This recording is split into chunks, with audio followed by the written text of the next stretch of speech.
है ब्यास। क्या है? नया साल में कोनो माल पटी बका काहे नहीं?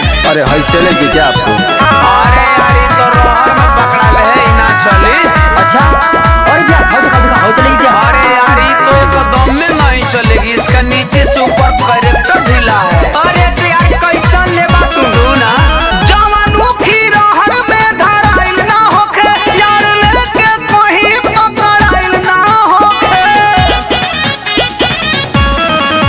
जवानुखी रोहर में धराइल ना होखे, यार लेके कहीं पकड़ाइल ना होखे। खाली वही संगे ट्यूशन रोज कोइल जा, कोनो ऐसने आइटम के खोज कोइल जा, ये तो इसमें वो के प्रपोज कोइल जा।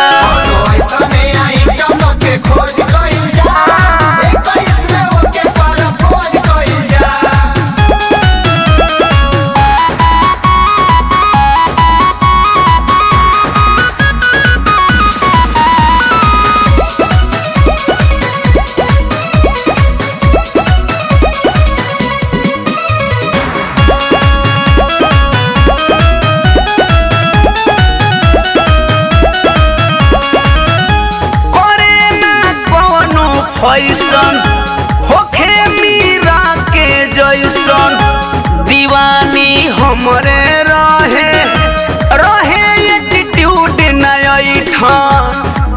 मिल भाई तो अब सगरी में रहा बुझाई। खोजा खोजा खोजा खोजा लाला ट्रेन लेके ना पाइबा, खोजा खोजा करे ना कोनो फैशन होखे मीरा के जैसन, दीवानी हमरे रहे रहे एटीट्यूड नई ठान।